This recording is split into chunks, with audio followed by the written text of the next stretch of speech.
There's a type of movie that is uncomfortable to watch. And no, it's not Old Boy.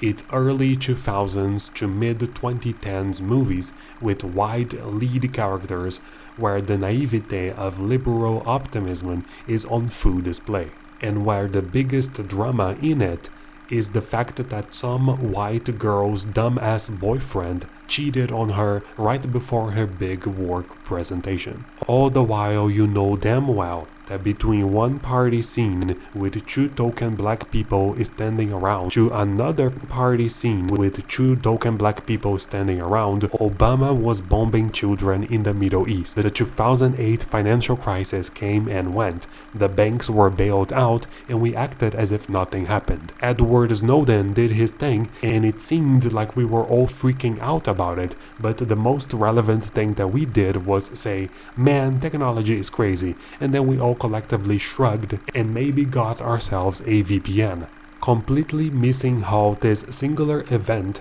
contributed to millions of people losing faith in the democratic institutions and gradually in the experiment that is America. The foundations of what would be the alt-right pipeline were placed right under our noses. A lot of us were in it, and we didn't even bat an eye. All the while these movie characters were complaining about how they didn't find their jobs fulfilling because they don't know what to do with their $400,000 to $600,000 yearly salary. In the same vein that the cultural shifts of the time, the liberal hijacking of progressivism, and the rise of social media made us aware yet oblivious to the world around us.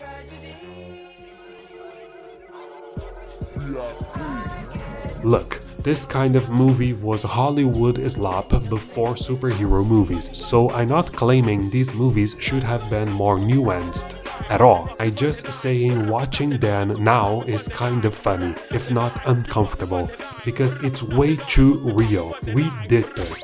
We were all, well, most of us were blinded by the course of progress. During this time frame, gay marriage was legalized.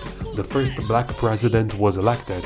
We were getting more concerned about the environment, which are all good things. But while all of that was happening, we were all the hopeless, romantic, oblivious white girl trying to find herself. We were blind to the fact that, for example, Nick Land just finished developing the one concept that is more likely to end humanity than nuclear weapons ever will be. We were largely, blissfully unaware of what social class even was, and we were too busy believing that due to the powers of voting Democrat and climbing the corporate ladder, every person, be then black, brown, or gay, but maybe not Muslims because we were not quite ready for that yet, could achieve freedom through liberalism and the free market of ideas.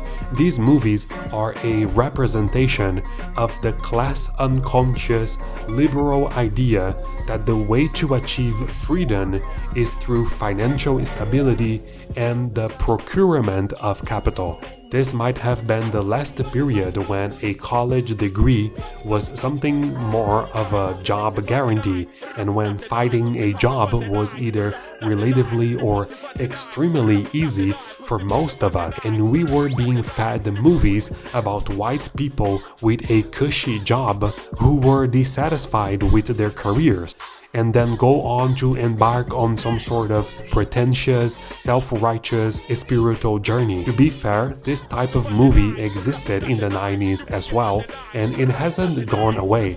It simply isn't mainstream anymore.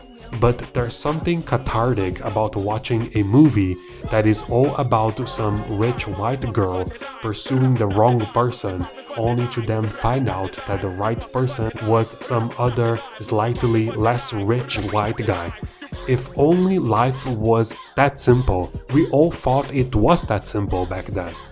These movies would have, for example, the crazy, goofy hippie character trope, where they would be crazy about recycling and saving the environment, and it was done as a way to ease people into the idea that climate change was real, which was debated at the time. But this also sold the idea that climate change was an urgent matter that would kill us all by 2020 or something. And while it didn't, we seemingly came to accept climate change as a reality we can't do much about. So to watch this kind of movie today and to see these characters is kind of weird. These movies with their token black extras were also the predecessors to the level of inclusivity in Hollywood we see today. Once you recognize that the inclusivity in a Disney movie doesn't unbust their unions, once you recognize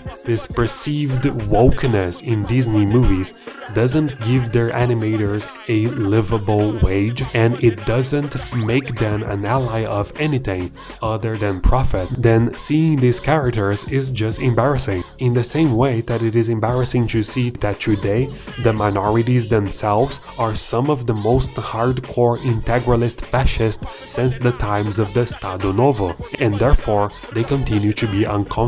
These movies will have characters trying to find out who they really are and what is the purpose of their lives, and their purpose only ends up being either becoming a Buddhist monk in the Himalayas or a clog in the machine trying to acquire capital, meaning their purpose is to either turn their backs to the world and achieve mindfulness as the world burns, or to profit as the fire rages. And that is all we did ourselves. As a Gen Zer, I fully bought into the idea that financial stability was the means for happiness and it was the means for freedom. I would describe these movies as spiritually Ezra Klein. You know how dismissive and ideologically aloof he is? You know how he's talking to this man, trying to explain his relevant experiences as a black person, and Ezra Klein interjects with a pseudo-intellectual spiel about building bridges and dialogue between both sides. That's how these movies feel. They are detailed dreams of canvassing coordinators and campaign managers for the Democratic Party. And like any other movie, a sequel is expected. Judging by how this liberal naivete seems to still be prevalent, it seems that as a way to combat fascism and all its evils, it's very likely that these campaign managers are about to release their sequel to Ye Will Not Divide Us. I cannot wait to watch it. Do you know what day it is? It's day 6-7, burning up in my brain just like 9/11. Clock on 6:07, it's a sign, it's an omen. Missed calls from my ex, left on red, I'm roaming. Say it twice for the loop, let it hit, let 11. 6-7 pause, it's day 67.